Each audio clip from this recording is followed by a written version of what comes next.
Hello friends, मैं हूं अजीज। आप देख रहे हैं मूवी स्टॉक चैनल, जिस पर आज मैं बात करने वाला हूं मार्शल अली की ब्लेड फिल्म को लेकर के चल रही एक हिसाब से कंट्रोवर्सी के बारे में, जिसका पूरा ब्रेकडाउन देना तो बनता ही है कि असल मायने में बिहाइंड द सीन्स इस फिल्म के साथ में जो कुछ भी हो रहा है वो असल मायने में क्यों है। तो चलिए अब आपके समय को बिल्कुल भी ना वेस्ट करते हुए मैं एक छोटी सी डिमांड रखूंगा, जो की है चैनल को सब्सक्राइब, वीडियो को लाइक और शेयर करने की तो कर लो।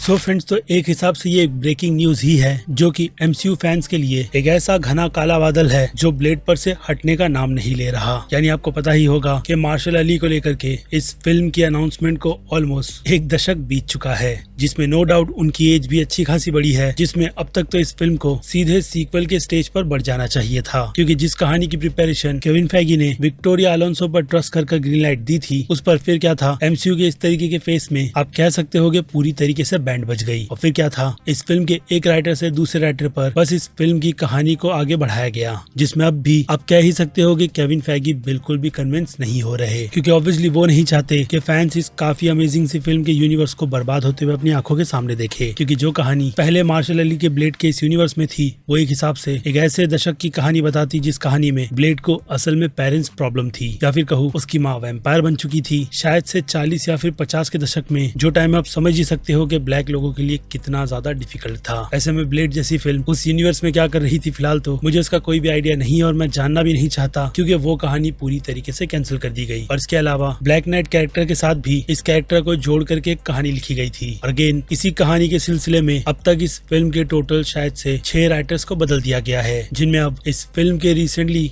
आप कह सकते हो अनाउंस किए गए डायरेक्टर गेन डैमेज को भी निकाल दिया गया है, जिससे कि अब ये फिल्म पूरी तरीके से डायरेक्टर के तौर पर अनाथ हो चुकी है। और ऐसे में फैंस जॉर्डन पीले का नाम निकल कर ला रहे हैं, जो कि इस फिल्म को डायरेक्ट कर ब्लेड के यूनिवर्स को जिंदा कर सकते हैं। जिस विजन से अगर सोचूं तो हाँ, चीजें पॉजिटिव तो लग रही है, लेकिन लेट्स सी कि केविन फैगी इस फिल्म के असल मायने में डायरेक्टर को लेकर के किस तरीके के टेक को चुनते हैं। क्योंकि जैसे कि मैंने कहा, मार्शल अली काफी पेशेंस के साथ अब भी इस प्रोजेक्ट के साथ एक हिसाब से आप कह सकते हो कि चिपके हुए हैं, जो कि फिलहाल तो अभी 50 की पारी पार कर चुके हैं एज में, और इतने लंबे टाइम में उन्होंने अच्छे से अच्छे प्रोजेक्ट तक नहीं चुने। ऐसे में कंफ्यूजन तो बनता ही है कि वो अपने करियर को लेकर के इतना लंबा गैप क्यों दे रहे हैं। खैर, लेकिन जो भी हो, अब फिलहाल तो ये फिल्म डायरेक्टर से पूरी तरीके से अनाथ हो चुकी है। लेकिन राइटर की बात की जाए तो इस फिल्म के साथ राइटर अब एरिक पर्सन जुड़े हुए हैं, जिनके बारे में अगर आप नहीं जानते तो मैं बता दूं कि इन्होंने एमसीयू के यूनिवर्स की कुछ short series Agent Carter, Thor Ragnarok और आखिरी फिल्म ब्लैक विडो भी लिखी थी। लेकिन घबराने की बात नहीं, क्योंकि गॉडजिला वर्सेस कॉन्ग जैसी फिल्म की कहानी भी असल मायने में इन्हीं की देन थी। और इसी के साथ साथ वो एमसीयू के अंडर स्क्रिप्ट डॉक्टर भी है, जिन्होंने लास्ट एंड गेम और इन्फिनिटी वॉर फिल्म को आप कह सकते हो कि फाइनल टचअप दिया था। लेकिन ब्लैक विडो फिल्म की कहानी को लेकर के जो भी चीजें उनकी तरफ से लिखी गई थी, वो मुझे पता है कि इस फिल्म के विजन में बहुत ज्यादा अच्छी थी। लेकिन उस टाइम पर मार्वल अपनी एक अलग ही उड़ान पर उड़ रहा था, जो ये सोच करके बैठ गए थे कि फैंस को कचरा भी दोगे तो वो लोग उसे हंसते हंसते कबूल कर लेंगे। और फिर क्या था, इतिहास उसका गवाह है कि एमसीयू के यूनिवर्स में क्या चल रहा है। जिन सभी से एक बात तो पता चल जाती है कि अगेन ब्लेड के यूनिवर्स को लेकर कई सारी चीजों पर बहुत ज्यादा ध्यान दिया जाएगा। जिसके पीछे के रीजन की बात करूं, यानी सोर्सेस की बात करूं, तो ये फिल्म अपनी शुरुआत से बाकी दूसरी सारे के सारी यूनिवर्स की फिल्मों को इफेक्ट करेगी। खास करके आप नाम सुन रहे होंगे मिडनाइट सन्स का, जो कि असल मायने में लिखकर पूरी तरीके से रेडी पड़ी है, जिसमें सोर्सेस के अकॉर्डिंग फिलहाल तो ज्यादा चेंजेस नहीं किए जा रहे, लेकिन उस फिल्म के प्रोडक्शन को ब्लेड फिल्म के प्रोडक्शन के खत्म होने के बाद ही शुरू किया जाएगा। क्योंकि जैसे कि मैंने कहा, इसी फिल्म से डार्क अवेंजर्स की प्रॉपर शुरुआत की जाएगी। यानी अब देखना इंटरेस्टिंग ये रहेगा कि ये फिल्म 7 नवंबर की अपनी रिलीज डेट पर कायम रहती भी है या नहीं, जिस बारे में अब आपकी राय बनती है कमेंट सेक्शन में। बाकी मैं हूँ Aziz, movie stock channel like share और सब्सक्राइब भूलना मत। मिलूंगा जल्दी दूसरी किसी वीडियो में। Till then,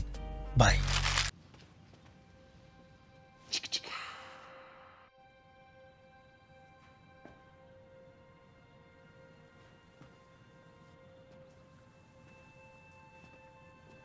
You're still here. It's over. Go home.